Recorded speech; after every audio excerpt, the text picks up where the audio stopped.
अस्सलाम वालेकुम। क्रिसेट हिस्ट्री के तमाम सब्सक्राइबर और व्यूवर्स को खुश आमदीद। सुपर आर्ट प्रोडक्शन लिमिटेड के ज़ेर इंतज़ाम तैयार शुदा इस फिल्म को सरमाया एम रफ़ी अख्तर ने फराहम किया, जिसकी कहानी हारून पाशा ने लिखी। फिल्म के हिदायतकार एम हाजिक थे। अक्सबंदी का काम इदरीस लोधी ने अंजाम दिया। ये फिल्म बारी स्टूडियो लाहौर में तैयार की गई और 1967 की इस 78 नंबर पर रिलीज होने वाली उर्दू फिल्म का नाम था उल्फत।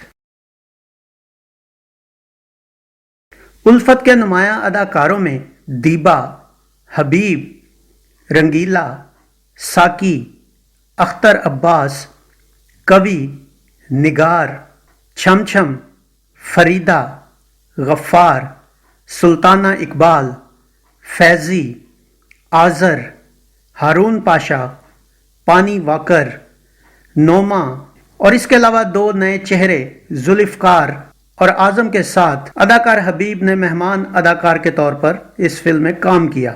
इस फिल्म की कहानी क्या थी, यह बताने से पहले मैं आपसे कहना चाहूंगा कि अगर आप हमारे चैनल पर नए हैं तो इसे सब्सक्राइब कीजिए और बेल आइकॉन को दबाने के साथ साथ ऑल के बटन पर जरूर क्लिक कीजिए ताकि हमारा आने वाला हर नया वीडियो आप तक पहले पहुंचे। आइए देखते हैं इस फिल्म की कहानी क्या थी। फिल्म की कहानी एक फॉरेस्ट ऑफिसर सुहेल अदाकार हबीब और उसकी मंगेतर उल्फत अदाकारा दीबा की मोहब्बत से शुरू होती है, जो आपस में कजन्स होते हैं। उल्फत का बाप शराफत अदाकार साकी अपने मैनेजर शौक अदाकार अख्तर अब्बास को गबन करने पर पुलिस के हवाले करने की धमकी देता है, जिस पर शौक यूरोप से वापस आने वाले उसके भाई दाऊद अदाकार कवि को अगवा करके उसे कैद कर लेता है और उसके तावान की रकम का झूठा मुतालबा डाकुओं की तरफ से अशरफ के पास ले जाता है। शौक अशरफ को डरा धमका कर और पुलिस का डर दिखाकर अपनी मुट्ठी में करके तमाम कारोबार पर कब्जा करना शुरू कर देता है और अशरफ को तकरीबन कारोबार से अलग कर देता है। दूसरी तरफ अय्याश पसंद शौक एक नावल निगार अमजद अदाकार जुल्फ़कार को भी तबाह करना शुरू कर देता है ताकि उसकी खूबसूरत बीवी सफिया अदाकारा निगार को हासिल कर सके, और इस काम में वो अपने दोस्त रूफी अदाकार आजम की मदद भी लेता है। सुहेल और उल्फत की शादी तय पा जाती है, मगर शौक जो उल्फत से शादी करके अशरफ के कारोबार पर मुकम्मल कब्जा करने का ख्वाब देख रहा होता है, वो खुल्लम खुल्ला उल्फत से शादी के लिए अशरफ से बात करता है, जिस पर अशरफ न सिर्फ उसे खरी खरी सुनाता है बल्कि उसे थप्पड़ तक मार देता है। लेकिन ये तमाम बातें उल्फत सुन लेती है और अपने बाप से कह देती है कि वो शौक से शादी के लिए तैयार है। उल्फत अपने आप को शराब के नशे में गर्क करके सुहेल की माँ की नजर में बुरी बन जाती है। सुहेल को जब इस बात का इल्म होता है तो अपने दोस्त यूसुफ अदाकार रंगीला के साथ मिलने आता है, मगर उल्फत की बेइतनाई देखकर दिल गिरफ्तार हो जाता है। मगर वहां मौजूद शौक का मामू जो बैरून मुल्क से आया होता है, वह यूसुफ को कान में कुछ समझाता है, जिस पर सुहेल कुछ देर के लिए टल जाता है। अब कासिम अदाकार हारून पाशा नामी गुंडा, जिसने शुरू में दाऊद को अगवा किया होता है, वह शौक की उल्फत से शादी का सुनकर खुद उल्फत से मिलकर उसे हकीकत बताता है और उससे सौदेबाजी करता है। उल्फत शौक से जान छुट जाने पर खुश होती है, मगर यह सुनकर गमगीन हो जाती है कि उसका बाप यानी अशरफ गैरत के मारे घर छोड़ गया है। रकम की वसूली के दिन उल्फत टाइम पर नहीं पहुंच पाती तो कासिम और उसके गुंडे गुस्से में उल्फत को घर से उठा लाते हैं। शौक भी उसी जगह मौजूद होता है, मगर ऐन वक्त पर सुहेल और यूसुफ आ जाते हैं। थोड़ी सी मुजाहमत के बाद कासिम के आदमी इनको काबू कर लेते हैं, लेकिन कासिम और शौक में उल्फत से शादी पर झगड़ा हो जाता है, जिस पर शौक कासिम को गोली मार देता है। इसी दौरान पुलिस आ जाती है और सब गिरफ्तार हो जाते हैं। उल्फत और सुहेल की शादी हो जाती है और यूं फिल्म खत्म होती है। इस फिल्म का म्यूजिक क्या था, आइए देखते हैं।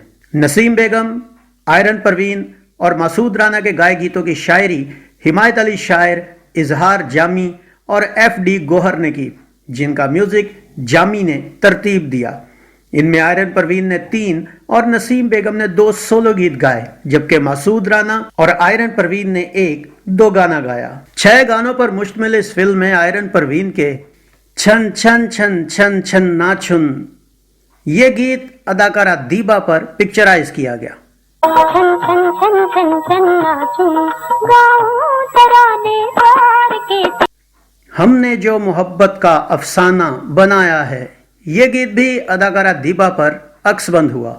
हमने जो मोहब्बत का अफसाना बनाया है, कुछ लोग नहीं समझे, कुछ हमने छुपाया ہوش میں آ اے دل تیری نہیں یہ منزل، یہ گیت اداکارہ فریدہ پر فلمایا گیا۔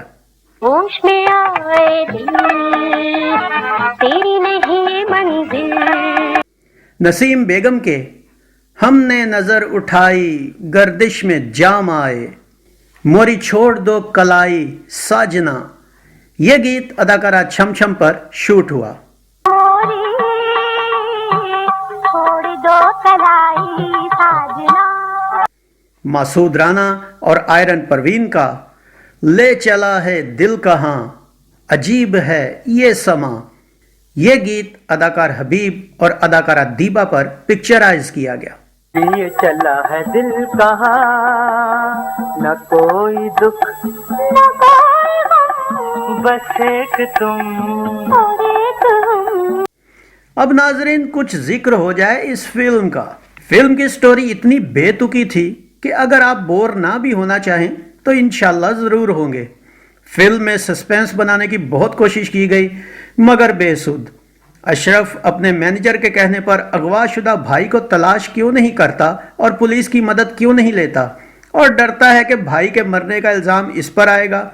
ناظرین سوچنے کی بات ہے کہ ایک کامیاب اور عقل مند بزنس مین اور اتنا ڈرپوک کہ جس کے تعلقات ہی نہ ہوں۔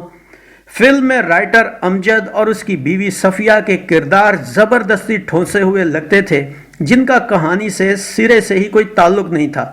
لگتا تھا سٹوری بڑھانے اور وقت پورا کرنے کا ایک بہانہ ہے۔ سی آئی ڈی انسپیکٹر جو شوق کا ماما بن کر سامنے آیا، وہ کردار بھی زبردستی فلم میں ڈالا گیا لگتا ہے۔ ان کرداروں کی بجائے اگر ہیرو یعنی سہیل سے یہ تمام کام لیے جاتے اور وہ اپنی عقل لڑا کر الفت کے چچا داؤد کو برآمد کرواتا تو فلم دلچسپ ہو سکتی تھی۔ اسی طرح اس فلم میں یوسف کے کردار کے ساتھ اس کو سہیل سے ملا کر فلم میں مزید مزاح پیدا کیا جا سکتا تھا۔ یا الفت جس کا کردار فلم میں ثانوی نوعیت کی حد تک ہی رہا، وہ خود اس مسئلے کو باپ سے پوچھ کر حل کرتی، یا جیسے اگر وہ جان گئی تھی تو پھر وہ خود اپنی عقل سے اس کو حل کرنے کی کوشش کرتی، تو فلم کا نام الفت رکھنا کسی حد تک جائز ہوتا۔ مگر یہ فلم کم اور چونچوں کا مربع زیادہ لگی، یعنی کہ کہیں کی اینٹ کہیں کا روڑا، بھاڑ متی نے کنوا جوڑا بھائی ہیں۔ اس فلم کی مقبولیت کا اندازہ اس بات سے لگائیں کہ لاہور کے نگینہ سینما کے علاوہ اس کا کوئی ریکارڈ نہیں۔ ویسے یہ فلم 8 دسمبر 1967 بروز جمعہ کو ریلیز ہوئی اور صرف 11 ہفتے کراچی اور 9 ہفتے پنجاب سرکٹ میں بزنس کرنے کے بعد کھو گئی، یعنی کہ گواچی گاں ہو گئی۔ تو یہ تھا فلم الفت، جس نے آج میرا بھی بہت ٹائم ضائع کیا، لیکن آپ لوگوں کے لیے فلم دیکھنا تو ضروری ہوتا ہے نا، اس کا ایک مکمل ریویو۔ امید ہے آپ کو یہ ویڈیو بھی سابقہ ویڈیوز کی طرح پسند آیا ہوگا۔ ویڈیو پسند آیا ہو تو اسے لائک کیجئے، کمنٹس باکس میں اپنی رائے کا اظہار کیجئے اور اس ویڈیو کو شیئر کیجئے۔ اس کے ساتھ گلفام کو اجازت دیجئے، اگلے ویڈیو میں ایک نئی فلم کے ریویو کے ساتھ آپ کے سامنے دوبارہ حاضر ہوں گے۔ اپنا بہت سا خیال رکھیے گا۔ اللہ آپ کا حامی و ناصر ہو۔ اللہ حافظ۔